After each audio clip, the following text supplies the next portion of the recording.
Thank you, Mr. Chairman. Ambassador Greer, good to see you. You and I have had many conversations about trade. I think my question this morning, though, starts with the consultation that Congress deserves on trade issues from the trade ambassador. And what did the Trump administration do to prepare us, to communicate with us, to tell us about findings as it relates to these emergency orders by the president? Thank you, Senator. As you know, I find consultation requirements very important, and not just as a requirement, just a matter of good practice. Our staff, the USTR staff, in the past 2 months that we've been in office, have had over 200 formal engagements with staff on the Hill, obviously here in the Senate, also in the House.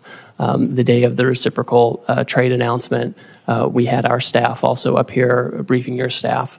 And we also had the president issue very publicly his America First trade policy memorandum, which specifically said that he was going to look into the trade deficit and the possibilities of tariffs. So we've wreaked havoc on the economy by having one of the largest drops of the market. We have people's 401 in panic. We have retail organizations like the Retail Industry, National Retail Federation, American Apparel Industry, Outdoor Association, Consumer Technology, Computer Communications Industry, Main Street Alliance, Small Business Majority, all anxious, asking us to do something. And you're saying, well, some people passed some notes to staff. What the requirement is, and this is where I believe the president has misconstructed and actually exploited this authority, is not communicated to us, nor these interest groups that are now panicked over the effect of tariffs. So I would say that the skill set of a USTR office or even a Treasury Secretary could have opened these conversations with these countries without the tariffs and saved a lot of people a lot of pain and anguish. I worry that this trust issue, because I have a different worldview, that we should be building alliances as a way to counter China, that the alliance building process now will become harder. And people are going to wonder, well, is the United States going to pull another fast one again and just wreak havoc, when in reality, countering China with a tech NATO or something like that is a more powerful tool? Do you have a comment about that? I do, and I think we do need to be thoughtful about this. I think what we can't do is wait. We have had many times in past decades when we have had real robust trade disputes with our partners. Japan in the 80s and early 90s over cars, semiconductors, and they ended reshoring a lot of those factories here. And it didn't make us less of a security partner to Japan. I think we can have these conversations like friends do.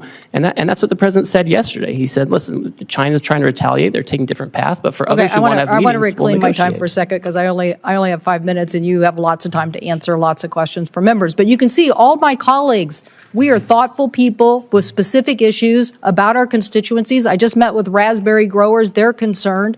They want to know if they're going to get some seat on a council so they can have their issues heard. I'm for trade. I represent trade. I represent a trade economy. I represent the success of what innovation and trade get you. But you're coming here this morning with this not only tanking of the market and 401s, now you're coming here telling me that tariff is the tool. And I'm telling you innovation is the tool. You're telling us in your testimony you want a tariff on semiconductors. I'm saying that the last administration and this organization here passed the Chips and Science Act so we could reshore semiconductors here in the United States. So you're not going to win the innovation economy by tariffing semiconductors and reshoring that.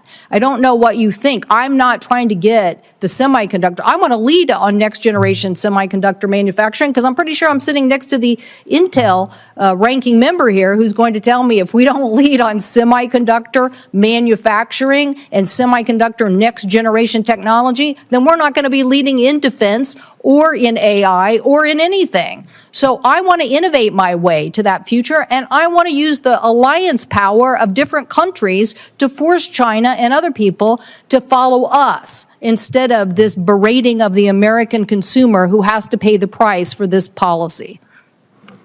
Senator, Mr. Chairman. TSMC has announced a new announcement where they're going to have more investment here in the United States so they can make those things here and have that innovation. Thank you, the people who voted for the CHIPS and Science Act in the past administration. Thank you for that. We are going to lead on innovation despite this administration.